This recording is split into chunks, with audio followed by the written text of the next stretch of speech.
Kita akan fokus membahas berkaitan dengan penerapan K3 dalam sektor ketenagakerjaan. Seperti apa Prof Men ya melihat keterkaitan antara penerapan K3 yang kuat dengan produktivitas nasional? Iya, jadi kalau bicara terkait tentang pentingnya K3, ya, dan ini kemudian akan berdampak kepada produktivitas nasional itu sudah tentu ya. Menurut saya sih semua sudah aware. Ya, ketika kemudian kita bicara K3, kita ingin memastikan bahwa dengan lingkungan kerja yang aman, gitu ya, lingkungan kerja yang sehat, itu akan berdampak positif buat pekerja. Ya, mereka bisa bekerja lebih baik, lebih nyaman, lebih termotivasi. Kemudian dampak-dampak negatif akibat, ya, misalnya aspek K3-nya tidak diperhatikan, di situ ada kecelakaan kerja, di situ kemudian ada terkait dengan kecelakaan kerja itu berdampak kepada ya aset perusahaan dan seterusnya, dan itu tentu juga membuat value, membuat kemudian tingkat produktivitas, kemudian ya dampak semua kepada perusahaan ya. Jadi memang K3 ini penting. Gitu ya, tiga penting, dan kita masih punya PR Mbak Iva, tantangan gitu ya.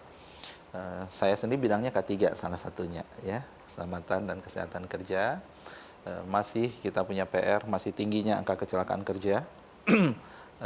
Bahkan dalam beberapa bulan ini ada beberapa fatality gitu ya. Fatality itu adalah kecelakaan kerja yang berdampak kepada kematian ya, yang menunjukkan bahwa memang budaya K3, kemudian praktek-praktek K3, sistem manajemen K3 ini harus lebih serius kita sosialisasikan, kita tegakkan di industri, Mbak. Oke, tadi concern utamanya seperti apa Pak? Apa yang dirasa menjadi PR utama dan bagaimana mungkin sejauh ini upaya ataupun juga strategi yang sudah terpikirkan oleh Kemenaker? Iya, yang pertama memang kalau kita bicara K3 itu ada faktor budaya. Ya, budaya berarti kan ada sesuatu yang strategi kampanye secara masif yang harus kita lakukan secara nasional.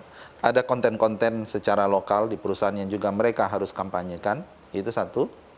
Kemudian kompetensi, ya kompetensi dari orangnya, jadi kemampuan dia untuk melakukan pekerjaan secara aman, dia bisa memetakan bahaya dan seterusnya, ini juga isu.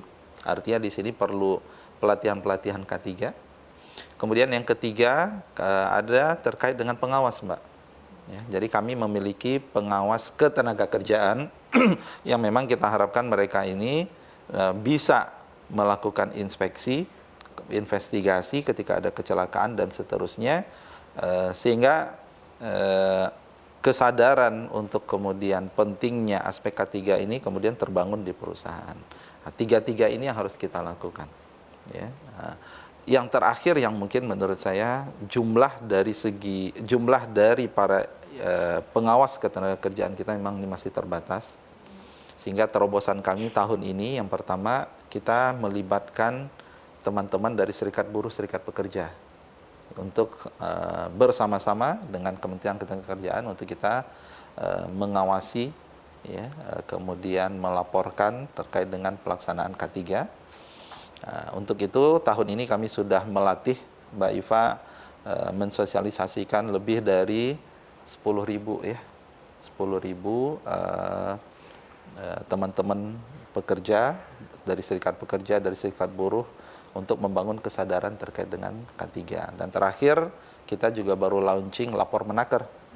Nah, ini juga sebagai salah satu sarana kami untuk membuka ya kanal pengaduan, membuka sekat informasi, sehingga ketika ada isu-isu tidak hanya K3, sebenarnya norma kerja di tempat kerja, maka kemudian mereka bisa melapor ke kami tanpa harus terhalang dengan sekat birokrasi dan seterusnya.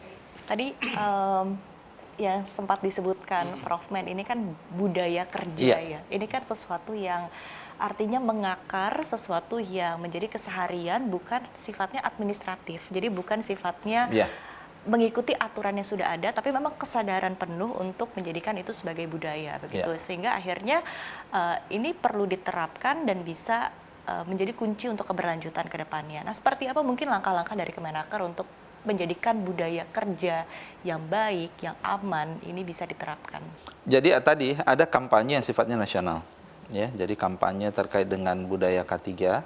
Kampanye nasional itu ya ada sosialisasi, ada kemudian kita pembekalan, kemudian ada dengan media-media digital, itu kampanye secara masif ya, secara nasional.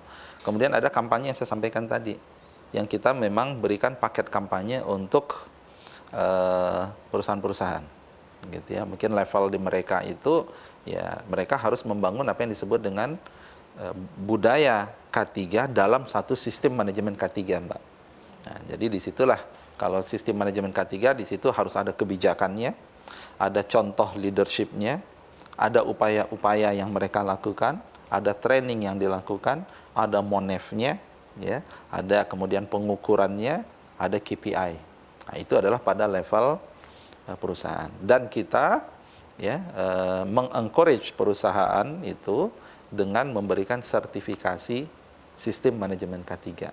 Nah, ini kita bekerja sama dengan swasta ya. Jadi kami perpanjangan tangan dari kementerian itu adalah kita memiliki perusahaan jasa K3. Nah, mereka lah yang kemudian melakukan tadi sertifikasi terkait dengan sistem manajemen K3. Jadi tugas pemerintah dengan regulasinya, itu sudah ada peraturan pemerintahnya, kita detailkan dengan peraturan Menteri Ketenagakerjaan, kita membuat sistemnya, kita enablernya, termasuk tadi melibatkan PJK3, melibatkan serikat buruh, serikat pekerja, dan inilah upaya kita bersama, dan terakhir ada apresiasi dari pemerintah. Dan menurut saya sebenarnya dari segi kelengkapan ekosistem itu sudah baik, tinggal kemudian memastikan semua ekosistem ini berjalan secara sinergi.